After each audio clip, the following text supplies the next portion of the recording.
Hey guys, my name is Sean and I'm a houseplant enthusiast from Jakarta, Indonesia. Welcome to the Suan Luang Plant Competition, and today we will go through the Aglaonemas. If you want to see the other plant categories, check out the episodes before or after this one. Let's get this started.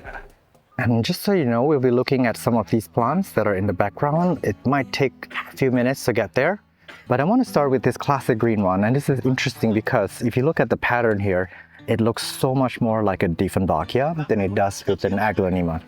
The Aglaonema pattern is not dreamlike like this, but just so you know, the Dieffenbachias come from the New World, from the Americas, and Aglaonemas come from the Old World here in Southeast Asia. So it is quite fascinating to see speckles like this of a Dieffenbachia in an Aglaonema, if you ask me. Just look at this tiny one. This is like a compact form. This is my hand for comparison. And you guys in the United States and in Europe tend to favor the green Aglaonemas. So these are some greens that I'm showing you first. This is quite fascinating actually. It looks a little bit like the Diamond Queen, Diamond Bay or Silver Bay or one of those. But look at the leaf shape here. This is quite fascinating. And sometimes we forget that Aglaonemas are in fact aroids. Oh, and for a bit of extra points, the petiole here is pink in color. This is fascinating to me too. This is a variegated Aglaonema. Again, it does have the speckles of a Dieffenbachia down the middle. This looks a bit like a Dieffenbachia variegated that I recently purchased. More green Aglaonemas. This is beautiful. It's got a frosty finish. Definitely a really good addition. Although I don't recommend putting this on a bookshelf unless you have top light, but this will make quite wonderful houseplant actually.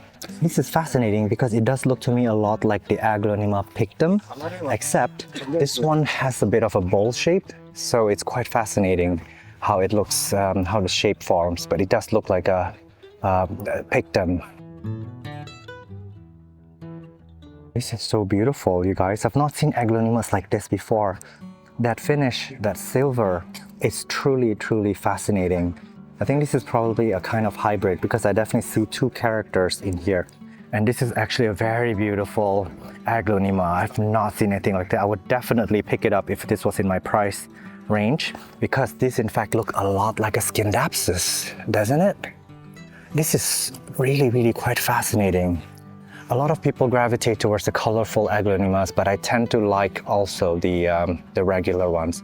And these green ones, when you breed them with the colorful ones, you might end up with something beautiful as well. This is also very exquisite.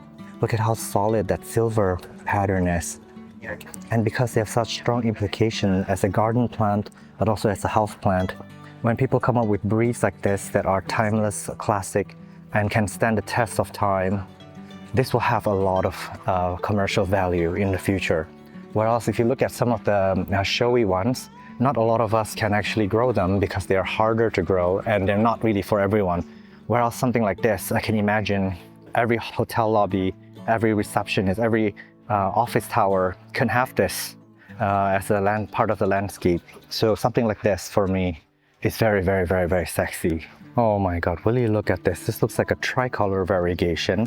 It's got a bit of that yellow aurea variegation and a little bit of cream and a little bit of white.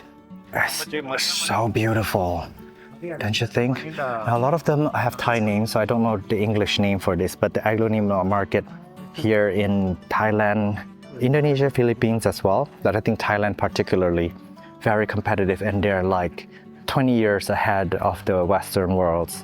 I really hope that these Aglaonemas can be popularized overseas. They're actually very easy to grow, but they absolutely just hate water and they need more light than people think they do, especially the variegated one. These are some more variegated ones. I'm just gonna walk through them quickly because we don't have a ton of time. This is so gorgeous. Look at that. I would never in a million years thought this was an Aglaonema. It looks almost like a cross between a kind of Philodendron, maybe even an Anthurium, but I'm really surprised that an Aglaonema can look like this. Oh my gosh, will you check this out? It's got like really, really thick white stem, almost looking like a vegetable. And then the new leaf come out like this. This is actually quite large. Here's my finger for comparison. This is a massive Aglaonema, maybe even turn into a small tree. And there's some more back here as well. This is blowing my mind. This has a beautiful mustard color on the leaves. And that venation there, that's from the rotundum. Very, very beautiful hybrid. and also how irregular the variegation is on this one. This one here has very, very bowl-shaped leaves. Quite fascinating how aroids are being bred for that bowl shape. Again, it's popular in the anthuriums. I'm amazed to see this being applied to Aglaonemas as well. This kind of breeding really shows human resolve to achieve and discover something new for the market.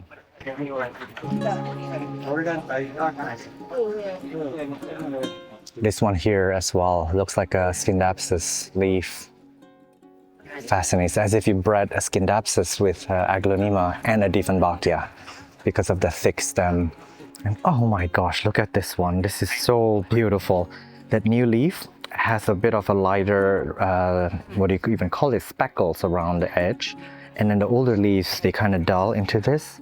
If you ask me, the old leaves are quite beautiful. Look at that detail. So striking. That looks like a painting right there. The transformation from the new leaves to the old leaves is really, really quite spectacular. This one is something that I would earmark, and one that really, really caught my eye. I have a lot of respect for this one. Here's another bowl shape, and what I really like about it is not only its bowl shape, but look at that. The texture on the leaves, how stunning is that? Again, it fades from light to dark over time, but it's got very, very beautiful pattern. My mind is really blown with some of these Aglaonemas because I have sworn to God, if I wasn't standing in an Aglaonema competition, I would have guessed that this would be a Dieffenbachia, not an Aglaonema. Look at that coloration.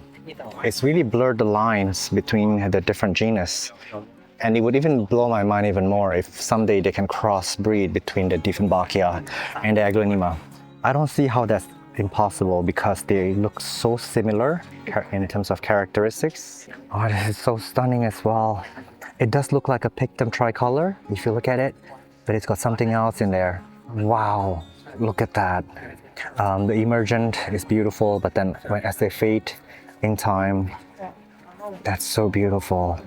I don't know what's going on here, but this is not typically how Aglaonemas grow. This is the left-right, left-right kind of growth pattern. This is not normal at all. So I don't know what's happening with this breed over here, but it is exhibiting like a banana type growth, whereas the other Aglaonemas are a rosette. This is actually blowing my mind a little bit. I quite like this actually. There's some beautiful in that symmetry over there. This is also beautiful. It looks like the Diamond Bay or Chris. Sorry, I don't know the name very well, but you know what I mean. That common Aglaonema, except this one has elbow variegation on the outside, elbow marginata. Beautiful accent on this Aglaonema. This is so fascinating. Now this is the colorful Aglaonema section, and I might have covered this in a past episodes, but these are heavily mutated Aglaonemas, and honestly, I don't really favor them, such as this here. This is a little bit too much in my opinion, but the way I see it in a lot of markets, like euphorbias, and even now we're seeing monsteras, when there's nowhere else to go, people tend to go with the heavily mutated plants, and they price them for it. But honestly, I'm not a big fan of something that's too heavily mutated. This is interesting because this leaf pattern we've seen in many places, but this bowl shape, this is actually quite new. Quite fascinating actually, if you look at this. This really caught my eye. I guess the sun is hitting it just right. Look at how beautiful the shadow is forming. You can really see the veins very well. Aglaonemas, they light up like a lamp when the sun hits it well. And actually they're very good plants to have for morning direct sunlight. So if you have an east-facing window, a garden that have dappled direct sunlight, the Aglaonemas are really quite wonderful showpieces to have in there. It gives you so much pop of color to a dull garden. This one won the first, and I'm quite surprised by it. I mean, I've seen a lot of Aglaonemas that look like this, but this one does have a little bit of an interesting shape that is round.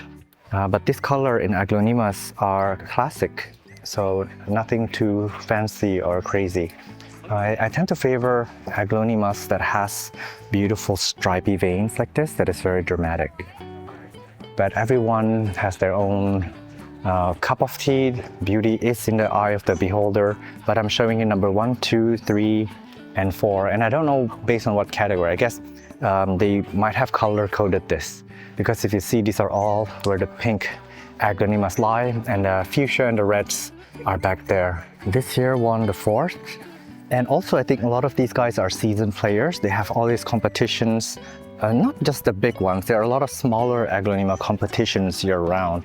So I think a lot of people here are used to seeing the new breeds, and sometimes the new breeds are being appreciated just for being new and innovative. So while a lot of Aglaonemas we find beautiful, if they were dated, if there's something that came out a few years ago, they might find a hard time winning in these competitions. This one is quite beautiful. They actually look a little bit like the Philodendron Birkin. So if you ask me, the Philodendron Birkin does have a bit of that Aglaonema look to it. This one here won the 1st. This is, I think, maybe a Jaipong Soksom or one of those. And actually the red color is auspicious in the Asian tradition, and also, I guess, a good plant to have for Christmas.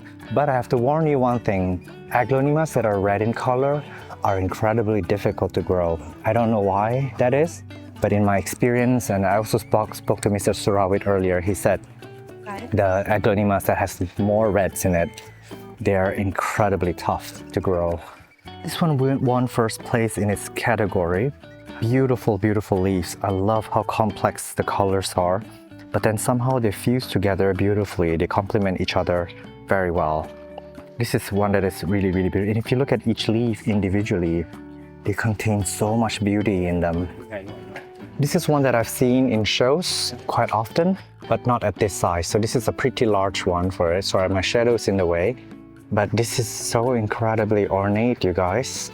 And if you look at every leaf, it's just beautiful. So this is a plant that is quite stable, and for me, very, very interesting to look at.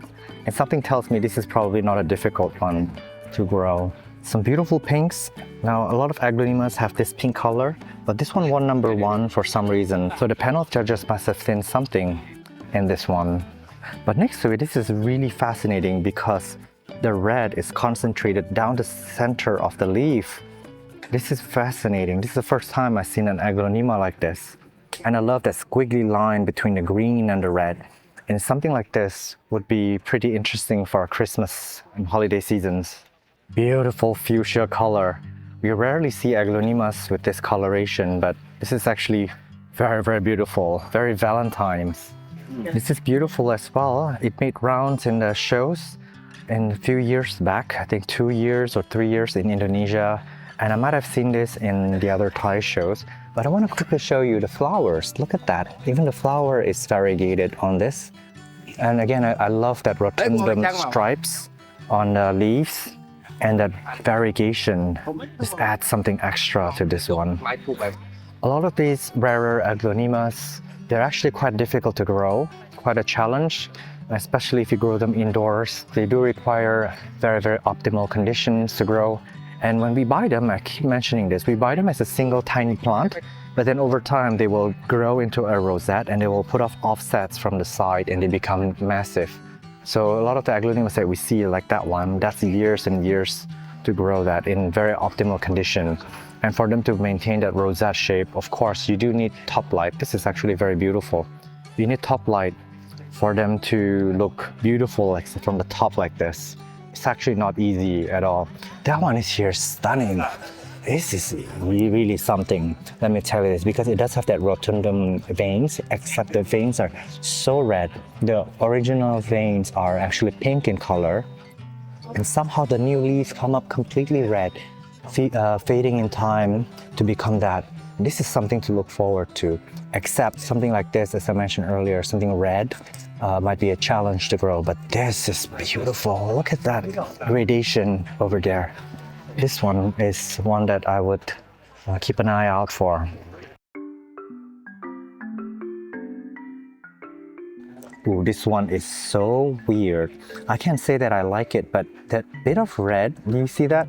That looks like something that would be sunburned. This looks to me like a plant that might be sick, but it's quite interesting to see it. You know what? It actually do look like a Maranta. This is easily passed off as a Maranta, if you ask me. I actually have a lot of challenge growing the Marantas. Actually, you know what? Give it a few more minutes and this will grow into you. This is actually quite fascinating. Although something tells me the hybrid here is not complete yet. It would need time to develop into something like that. I think the breeder might be trying to get something like that leaf or that leaf over there. But it is still exhibiting some random mutations here and there. So this is actually not a finished work yet, if you ask me. But I could be very wrong. Just a few more Aglaonemas left. I don't find anything unusual or interesting about these to mention to you guys. This is an interesting peach color. So it's a proper time to let you guys go, bid you farewell.